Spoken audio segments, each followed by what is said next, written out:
Bonjour à tout le monde.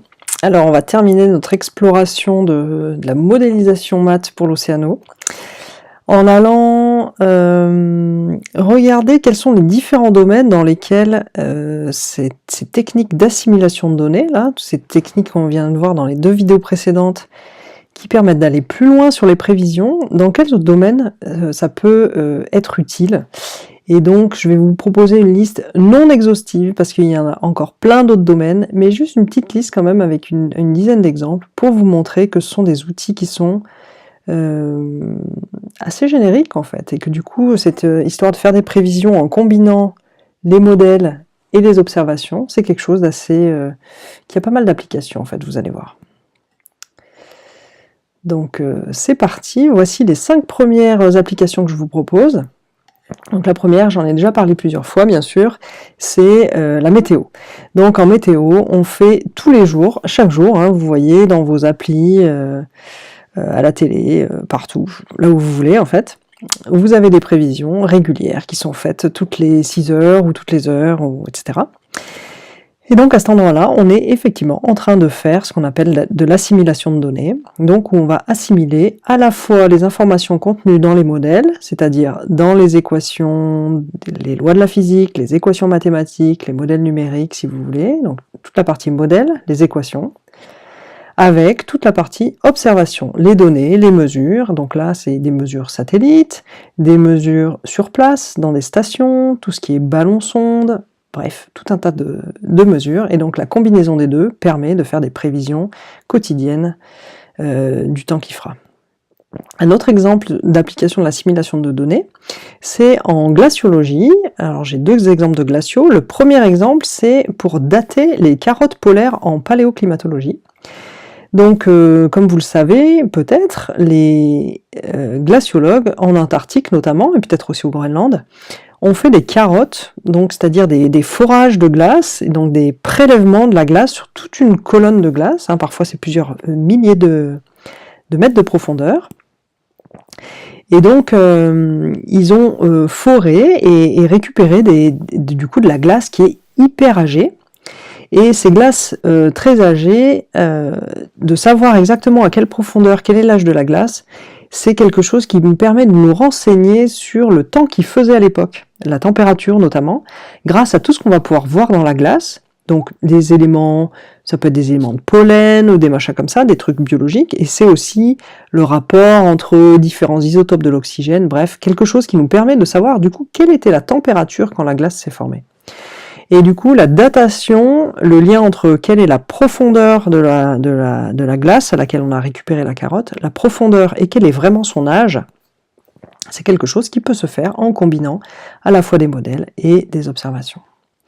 Un autre exemple de glaciologie, où l'assimilation de données a été utilisée de la même façon que la météo finalement, où on va combiner toutes les observations qu'on a sur l'Antarctique et le Groenland, et les modèles qu'on a d'écoulement de la glace, hein, parce que la glace ça s'écoule comme une rivière, comme un fluide en fait, ça ressemble pas à de l'eau, mais ça s'écoule d'une manière un peu spéciale, ça a des propriétés mécaniques différentes.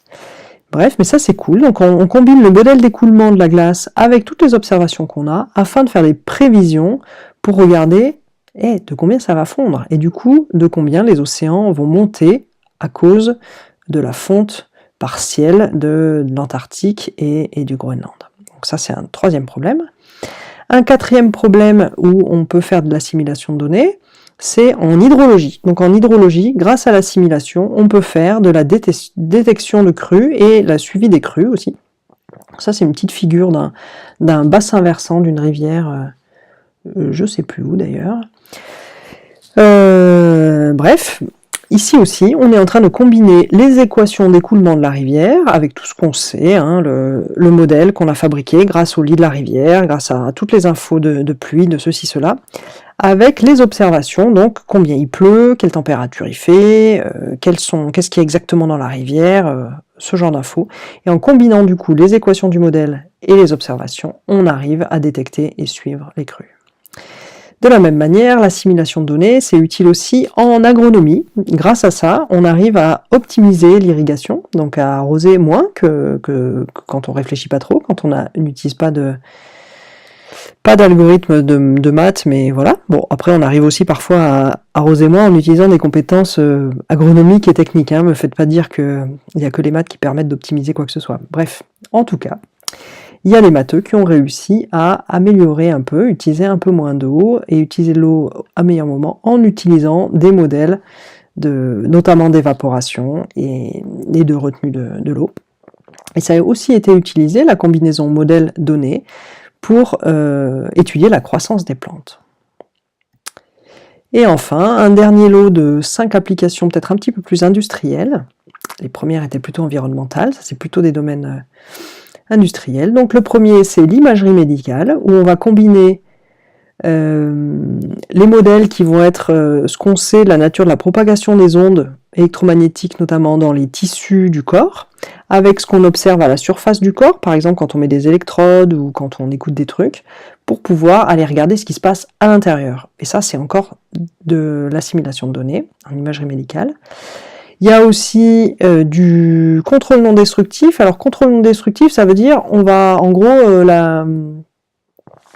je me demande si ça n'a pas été fait sur la fameuse hélice fêlée ou qui avait un problème du Charles de Gaulle, là. Vous vous souvenez de ce sous-marin, là? En fait, quand on a besoin de vérifier si la pièce est conforme, si on est obligé de casser la pièce pour vérifier qu'elle est conforme, vous êtes d'accord que l'utilité est assez modérée. Hein. Donc, ce qu'on veut, c'est vérifier que la pièce est conforme sans avoir à l'endommager, en fait, sans avoir à rentrer à l'intérieur. Et c'est ça qu'on appelle le contrôle non destructif, et ça utilise encore des méthodes d'assimilation de données pour pouvoir combiner modèle, observation, sans avoir à rentrer à l'intérieur, en fait, sans avoir à casser. Tout, c'est la même chose que pour le corps humain, finalement. On veut voir ce qu'il y a à l'intérieur sans avoir à tout ouvrir, en fait. Et puis, il y a d'autres applications, vous pourrez peut-être trouver des exemples sur Internet aussi. Donc, optimisation de forme, donc là en aérodynamique, comment optimiser les formes des ailes des avions par exemple, ou les formes de n'importe quel véhicule qui soit volant, dans l'air, dans l'eau, etc.